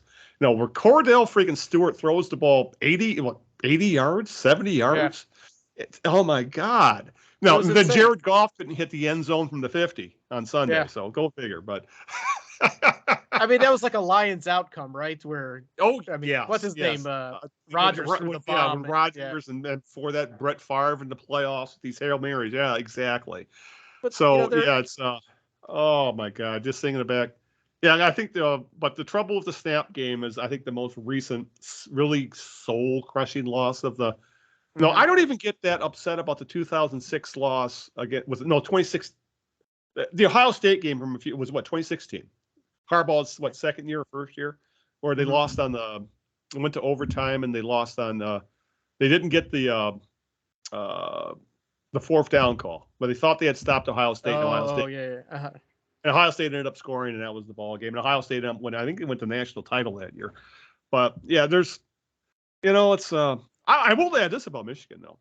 I don't I've noticed online people said, oh my God, watching Michigan play is like watching paint dry. Watching them gouge 6 yards, 10 yards, 8 yards on the ground. I'm like, this is awesome. And this is Bo Schembechler ball. This is Woody Hayes football. This is 3 yards in a cloud of dust type of football. And would I like Michigan to complete a few more long passes? Yeah.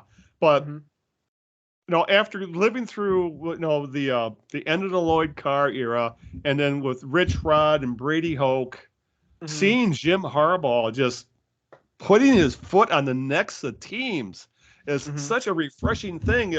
This is the last couple of years where he is actually, where people will say, well, how come he's trying to run up the score? I don't care. They got to stop him. That was the other thing that came out of that Michigan State game, because remember he ran a couple of trick plays at the end.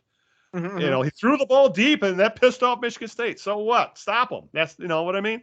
So I have no problem with Harbaugh running up the score. I have no problem with him putting his foot on the neck of these teams and grinding it down, because that's football.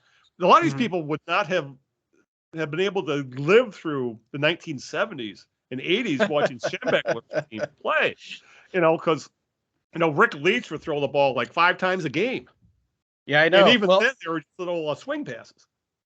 And I mean, like, I remember Harbaugh being like one of the few Michigan quarterbacks that was actually throwing the ball. Exactly. He was one of the first. He might have been the first Michigan quarterback who could actually throw the ball more than 20 yards downfield. Yeah. I mean, otherwise it was just like, pitch it to the running back on the left, pitch it to the running back on the right. Or a desperation throw to Anthony Carter.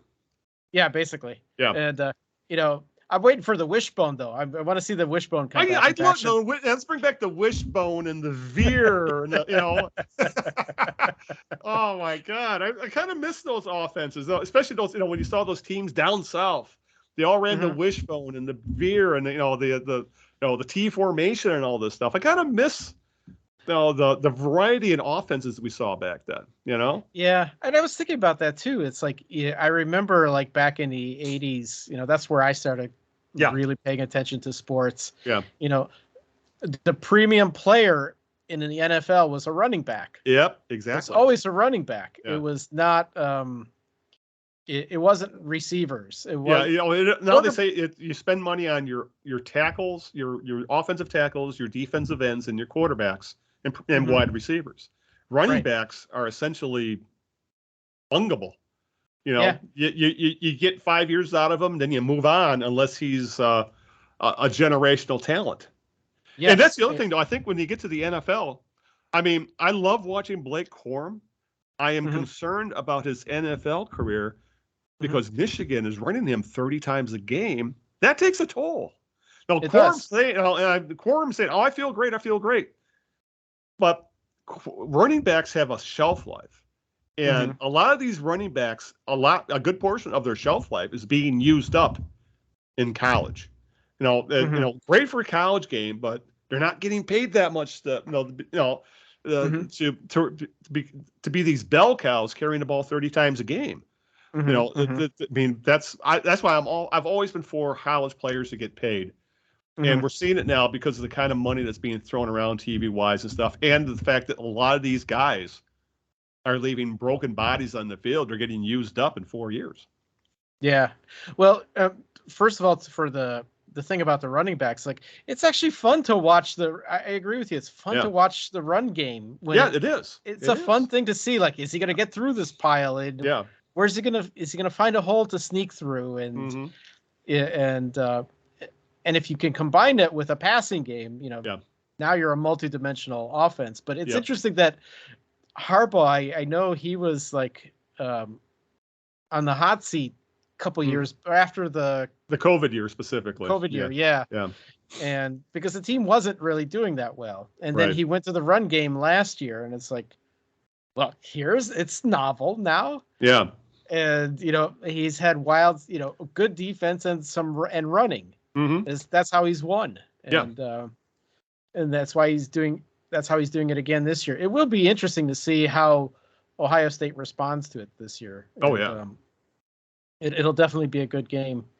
And it'll still be hard to beat the atmosphere of last year's game, where it was like this emotional dam burst at the end of that game, and you have the snow coming down, and the stands emptying as people come out of the field. I mean, it was absolutely it was like the end of a sports movie, if you know what I'm saying. Where handled through adversity, and then they beat the bad guys at the end. Kind of like a Mighty Ducks or something. Well, it wasn't just like a slim margin of victory. It was They absolutely again ground Ohio State in the dust in the second half. It's really become, it's crazy watching Michigan, how they become this absolute juggernaut in the second half of games, where they just wear these teams down. I believe I saw someplace where their third quarter point differential is like 100-3 or something ridiculous like that. In the third quarter. It's something ridiculous like that. Man, because like Michigan keeps you nervous until halftime, and then they just blow teams out in the second half. That's why the Nebraska game was was kind of an outlier, because that game was over in the first quarter. But most of these other games have been, at the very least, hell, I think they've been behind in a couple of them, and most any other one they were only up one score. So it's there's a lot to be appreciated from a good running game, and especially because the NFL has really become a passing quarterback type league. Yep. The only place you can really see it now is in the college game, and Michigan is literally at the pinnacle of it. In a lot of ways, it might be that Harbaugh has zigged when everybody else has zagged, if you know what I'm saying, where everybody is done the passing game. Look at Ohio State, for example. They're a quarterback wide receiver team. And then you got Harbaugh who says, screw that. I'm just going to hold on to the ball, run 80 plays, 65 of them on the ground, and I'm going to win time of possession, and you're never going to get the ball, and we're going to win. And you don't see that in football anymore. I mean, that is a very 70s, that's a very pre-90s kind of way of playing football. It's an old school, as long as he doesn't have like Bo's bowl record after 20 years. Then you go out west, and then USC kicks the shit out of you in the Rose Bowl. Well, hey, what will be different with USC and UCLA going to be in the Big Ten in a couple years? So isn't that bizarre? That alone, what's that? Isn't that bizarre? Oh, it really is. Honestly. And then you got Oregon and Washington. Like, what about us? All right, before we wrap it up, we'll touch the Lions a little bit, because they have won 2 games in a row.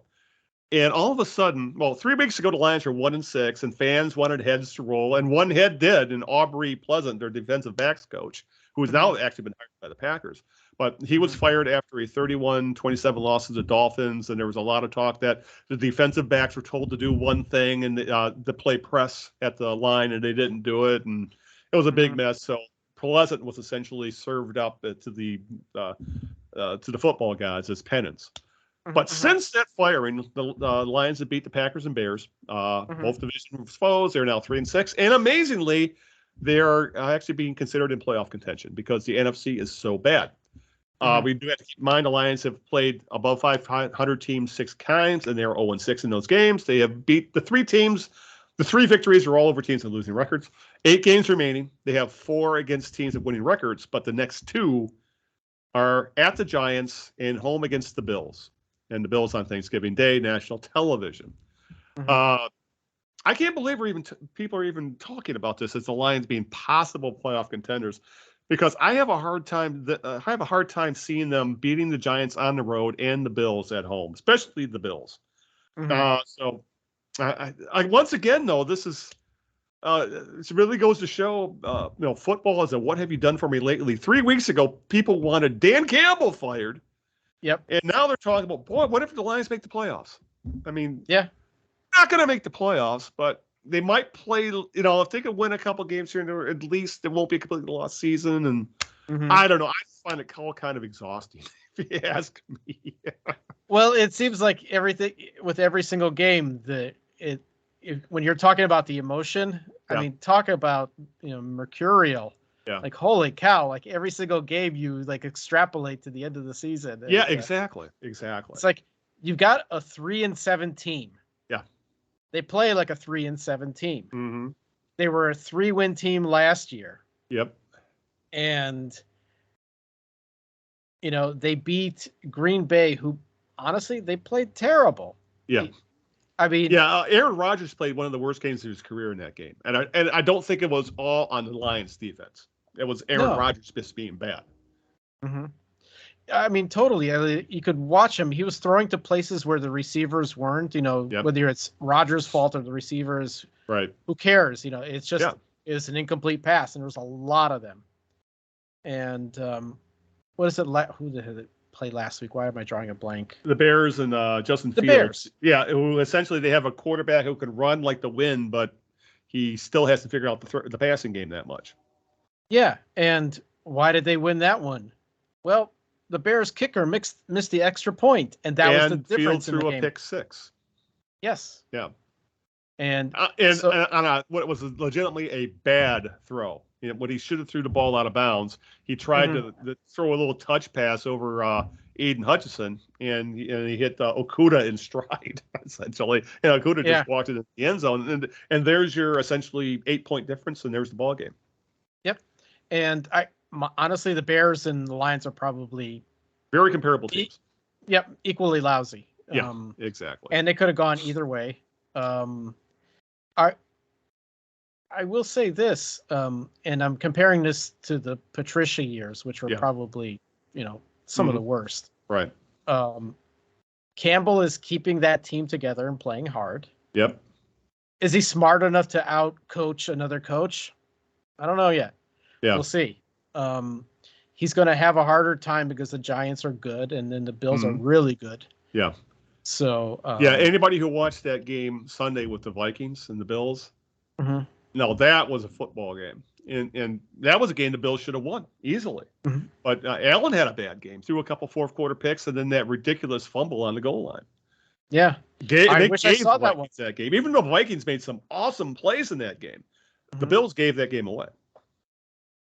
Yeah, and the one thing I'll say about the Lions, and I think this was happening during the Green Bay game, there's a lot of people who have watched the Lions for many years and saw them ahead of Green Bay in the score, and we're asking the question, not if, but how are they going to blow it? Yeah. It's exactly. Like we're just waiting for that, Too many years of really strange plays, really last second, probably the poster child for all that is the Calvin Johnson, is it a catch? Is it not a catch? The process of the catch. Yes. Yeah. That kind of nonsense in the game. And, but the Lions have come up with creative ways to lose. Yeah. And they didn't this time. Yeah. So. Yeah. I mean, I'm not sold on old Motor City Dan Campbell, as they call him, but I'm not ready to move on from him either. Because again, I think that's the difference between him and Patricia. I think at this point in Patricia's tenure, it was obvious that he had lost the team and this team was going nowhere, and giving him that and then doing that oh, we're going to give them a 3rd-year ultimatum where they have to win. That was a major mistake on Sheila Ford Ham's part.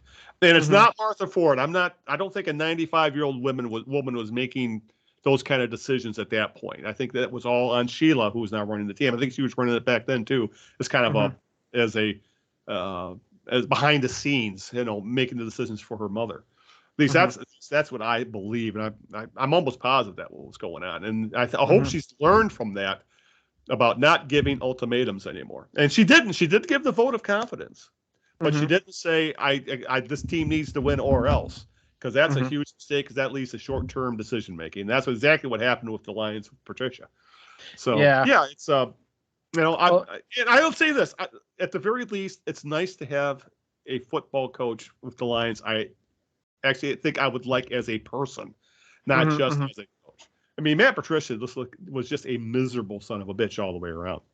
Oh, he was a jerk. He was a jerk the whole time, and he acted like the smartest guy in the room. And I've dealt with guys like that, in the science. Yeah, it was your position. I imagine you have. Yeah, and I've dealt with a lot of scientists with a lot of egos. It's like dealing with Greg. Sorry, Greg, I had to throw that in there. I'm sorry. Go ahead. So, no, Greg's fine compared to these guys. But it's people who are like the smartest guy in the room are insufferable. Yes, they are. It's like when reporters used to call bullshit on Patricia, he would point to the interception against the Seahawks in the Super Bowl. I made that defensive call. Yes, yeah.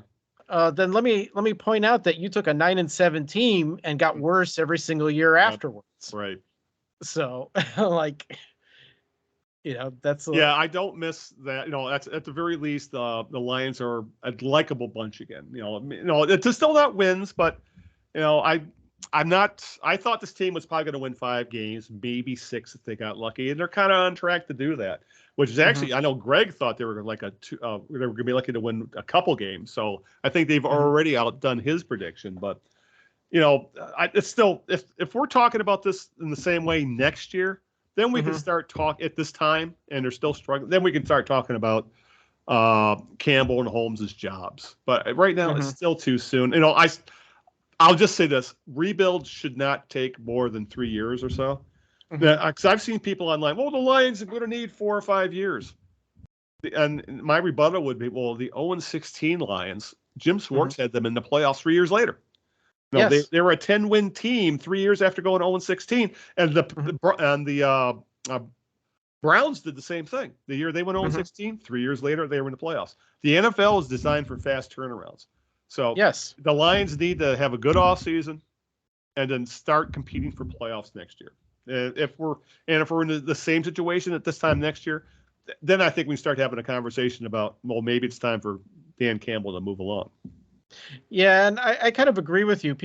I've heard people saying, oh, they've got a young team. It takes time and patience. And well, yes and no. I mean, it doesn't mean it should take 5 years. Right, exactly. Who the hell's going to wait 5 years, to be honest? I don't want to see 5 more years of lousy football. Yeah. It's so, it can be turned around. I'm looking at Seattle out here. Yeah. And this is kind of it was supposed to be a rebuilding year out there this year. That's right. They got Geno Smith turns into an MVP candidate, and I think it just goes to show how good of a coach Pete Carroll really is. They have a good system, right? Yeah. So they lose Russell Wilson, who was a very good quarterback, who looks absolutely washed in Denver. Doesn't he? And he does. I mean, he's not. I don't know if it's Denver or it's him in this case, but they bring in. They're based on a running game, and so who do they have? Former MSU. Running back Kenneth Walker, and he's looking damn good. Yep. And they also have a very, very young defense. Yeah. And I mean, you saw them. They played against the Lions. Looks like none of them played defense with that score. Yeah. That was like 90-something points. It was like close to 100 points in that game. And but they're getting better. They're actually lead, I think, the NFC West, and they're up. I think is it 6-3 or 7-3? I think there's a record, something of that sort. And So you don't need several years in this long, slow progression. Because heck, if you have a good player on a rookie contract that lasts 4 or 5 years, and you're not doing well by then, if they're smart, they leave. Right. Yeah. So, because who wants to be a part of their whole career on a losing team? Exactly. I'll call it. And with that, we should probably start wrapping things up, because I know when I started putting this together, and you'd never done anything like this before, and we'll see how it goes. And here we are, almost 2 hours later, and you haven't run anything to talk about yet. So I think you're I can't call you a noob podcaster anymore after 2 hours of this. All right. One thing Greg and I do like to do before we wrap it up is name a jerk of the week. Do you have a jerk of the week? Anybody who's grinding your gears right now? I was thinking of the Baseball Writers Association of America. Hey, feel free. Thing. Rant away. And we kind of covered it, but it's like, okay, I'm just kind of annoyed that they're the ones that are always choosing who is even being voted for for the Hall of Fame. And I say, why them only? Yeah. Mm-hmm. What makes them so special? Why not some players and coaches who are there as well? Mm-hmm. I don't think fans should be the voters, but why those guys? Mm-hmm. And it makes me think, like, unless that player is giving them story topics, they're just going to ignore it. And I mean, Lou was quiet. Yeah. Lou was quiet all the time, but damn, he did his job for 20 years. Yeah. And did it very well. And just because he wasn't newsworthy, I mean, the steroid guys are newsworthy, whether you like it or not. The writers didn't have to work that hard. There's the stories right there. Yep. So I say that. And so that's kind of my jerk of the week, is the Writers Association. You can never go wrong calling out the BBWAA. Trust me, I have no problem making them your jerk of the week. I'm just going to go for low-hanging fruit. My jerk of the week is Kyrie Irving, for numerous reasons. I'm sure he's been our jerk of the week before, but he's reached new levels of jerkitude with this throwing out anti-Semitic thoughts and links and things like that, but then when being asked up front about it, he denies it, or it comes off as the I'm just asking questions bullshit. I hate that. I'm just curious, I'm just wondering, I just want to know these, bullshit. You're anti-Semitic, you just don't want to admit it. And I would also add the NBA and the Brooklyn Nets for enabling this stuff. They should have came down hard on this, especially after that tweet came out where he was promoting or linking to that highly anti-Semitic film that was full of Holocaust denialism. And that alone, the NBA and the Nets should have came down hard on him. He issued one of those mealy-mouthed apologies. I didn't mean to offend anybody, that kind of bullshit. Oh God. And that's, again, this is the sort of thing we're seeing too much of in today, where where people, just because you can say something doesn't mean you should say something. And Kyrie Irving's, he's welcome to believe whatever he wants to believe. But that does not insulate him from the repercussions of having those beliefs and making them vocal. So it's what's free speech? Yeah, there's repercussions to free speech, pure and simple. And now he's at least getting some of the repercussions from that being suspended. But he should have been suspended. If I were the Nets, I would have just paid him off and let him walk away a year ago between the anti-vax, refusal to take the vaccine, and his anti-vax taxes, to his propagating stuff from Alex Jones, and now this anti-Semitism. It's not worth the headaches. I'm so glad that none of the Detroit. No, I'm not saying any of the people, the guys in the Detroit teams are angels by any means, but at the very least, they're not absolute knuckleheads who have abominable beliefs like Kyrie Irving. So my jerk of the week, I'll go to the Nets, the NBA, Kyrie Irving for this whole Jewish conspiracy thing, whatever the hell he's spewing right now, and the fact that they did not come down on it hard. That's my jerk of the week. All right. You can, you can tell I don't think he went to class when he was at Duke, because he's also part of that flat Earth stuff. Yep, he's a flat earther as well. No, he's just an absolute idiot. But the worst, he is so dumb. He doesn't know how dumb he is. I think that's the problem with a lot of people right now. You know, I think smart people realize there's stuff they don't know. There's stuff there's stuff they will never know, or stuff they need to learn. But then you got guys like Kyrie Irving who think they know everything, and they're going to spew their vitriol at high volume, and it's horrible. Again, in some ways, I hope Twitter implodes. Hey, we haven't been fired from Twitter yet. Elon hasn't gotten us, so no.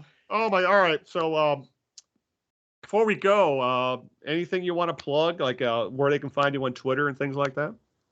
So I'm kind of like a little bit too often on Twitter, and happy to chat Detroit sports and exchange messages with people. And my handle is very simple. It's at Nick Milanovich. So it's my first name and last name as one word. So. And there will be a link in the show notes. Right on. Yeah. So. Yeah. As always. I'm sorry. Anything else you wanted to add? No, that was it. All right. I need to bring up Greg's in, folks. We don't want to leave him out of this. I need to get his.